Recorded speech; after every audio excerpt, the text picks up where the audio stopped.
ahaṃ sah śuktisaṃkāśo rūpyavadviśvakalpanā iti jñānaṃ tathaitasya na tyāgo na graho layaḥ.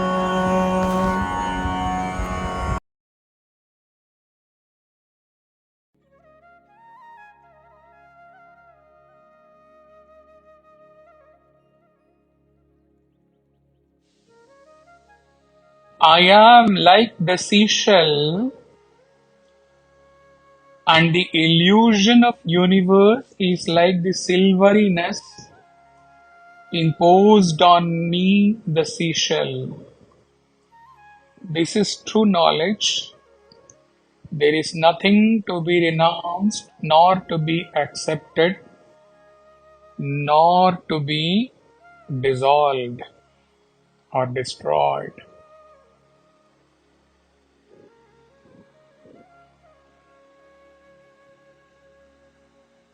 Continuing with the ocean and wave exposition, Janaka brings in another exposition in this verse in the form of a seashell and the silveryness appearing on the seashell.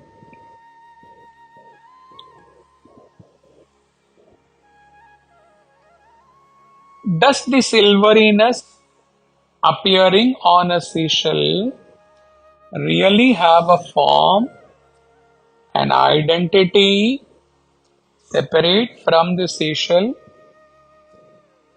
Is it something apart from the seashell? The seashell has never undergone a modification for silveryness to appear on it. Since the person looking at the seashell has an impression, idea about silver, how silver lines look like, he mistakes the silveryness on the seashell as real silver line and then picks up and gets upset on seeing and touching and feeling that there is no silver in the seashell at all. Similarly, a jiva mistakes the creation as reality and superimposes creation on self, fails to recognize the existence of self, and looks for the creation, plays in the superimposed creation, gets injured, suffers his karma due to all the game that he has been playing all the while, taking the illusory creation as real and the real self as non-existent. Is it the fault of self?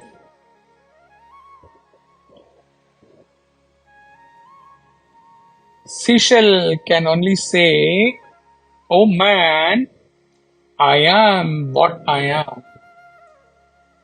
And I have always been what I am, the pure self. If you mistook me as something else, is it my mistake?"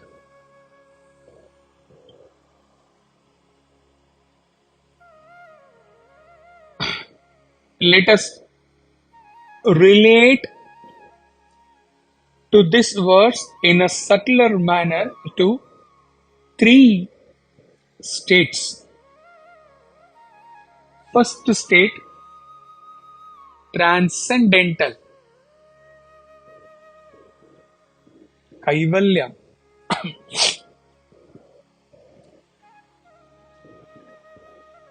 Here the sage exists in the kaivalya sthiti, where there is no jiva, no jagat, no ishvara.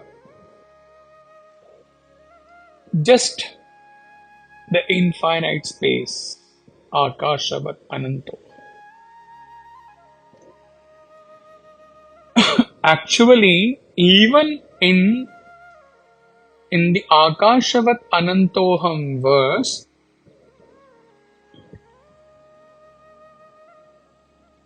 during a morning walk in his Bhiwadi society, he poured to few sadhakas and said, Ashtavakra composed the verse and said, I am the space and creation exists in a jar. However, in the absolute transcendental state, I cannot even say I am space, as I do not experience space as anything other than me, apart from me, having a separate existence, which I can relate to or I can see or imagine in my transcendental state. Therefore, if you say space is there, then maybe even the space may be within me somewhere, and the jar creation you are saying which is within the space, and then the world of beings within the jar which is within the space. And the space may be within me, but I cannot perceive it. When I cannot perceive the space, then any possibility of perceiving the jar creation inside the space, the world of beings inside the space, all this is ruled out. This is ajatavada. There is no creation.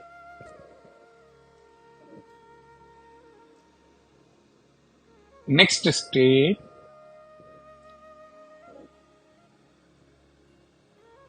is the state of a Jivan Mukta who lives in creation, who has to undertake actions in the creation,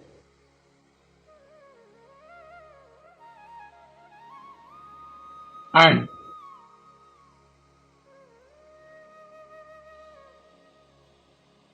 in that state,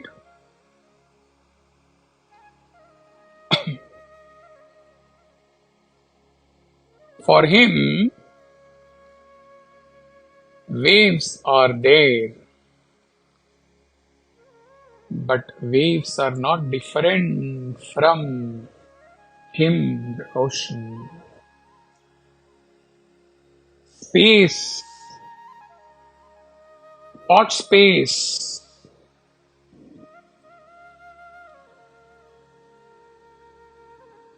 The jar and the creation inside the jar, maybe inside me, the space, but it is not different from me, the space. The silveryness on the seashell is not something which is separate, having its origin, having its identity, separate from me, the seashell.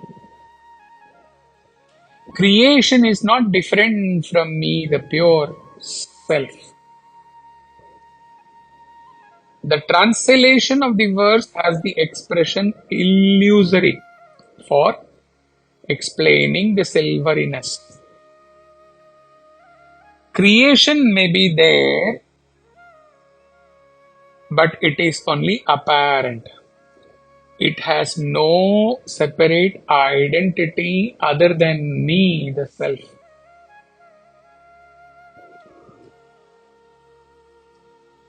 Creation is not something which can sustain on its own without the support or without me, the self, illumining it. Without me being aware that I am illumining, though. Creation cannot emerge from shunyam. The silveryness did not on its own come up and superimpose itself over the seashell. Now let's imagine the sage is sitting alone in his scooter, in his samadhi state. His disciple walks in and sits.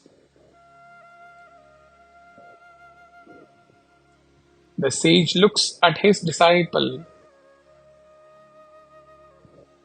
He knows the disciple is still perceiving the creation with his vritti and taking in all that the creation is giving to him.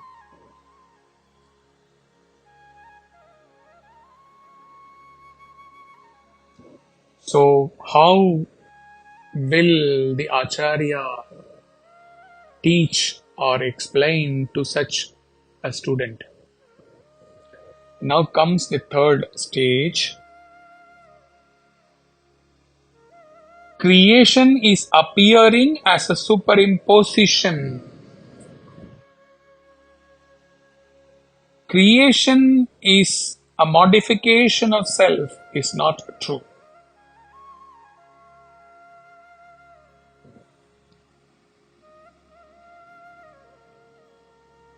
The Guru places his hands on the disciple's hand lovingly and explains. Since the creation appears with all its shine and glitter, like the silveryness appears on the seashell, O child, you are believing the creation to be true.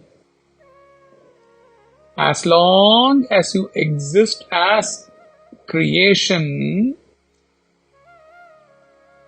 in creation, and you perceive the creation through your senses, there will be this gross misapprehension that the creation is real. And then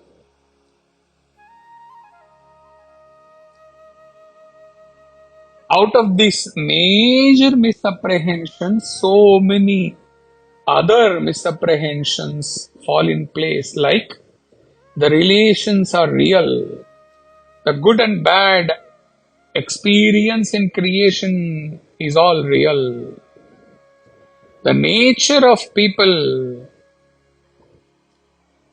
the people loving you, the people hating you, the people stabbing you are all real. All the joy and sorrow you experience in the objective world is real. Out of one unreal which you believed as real, multitude of unreal things have become real for you. Alas. Come, enter me, exist as me,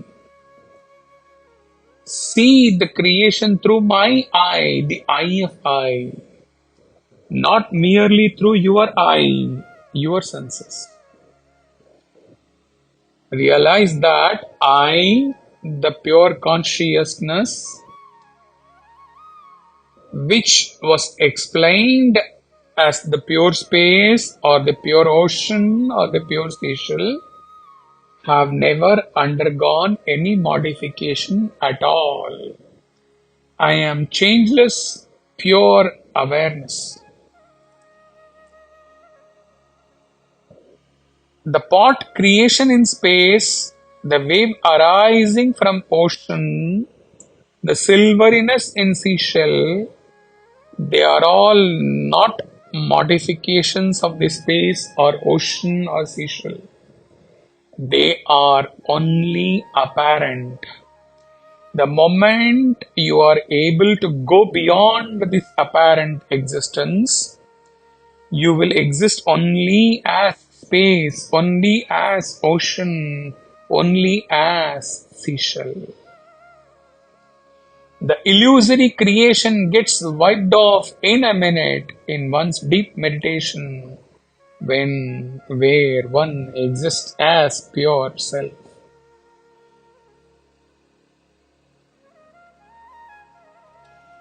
As Acharya is explaining the above, imagine the sunset has taken place. The discourse has ended. Acharya retires to his inner small chamber in the kutir. The disciple contemplates on the essence, seated on the river bank for reverting to Acharya the next day morning. The essence of Acharya's discourse echoes within the disciple in pure silence, except for the sound of the wind, the sound of those smaller waves in the river Ganges. The disciple contemplates, asserting to himself, I am the self. All other things are only apparent, only illusory. With this assertion,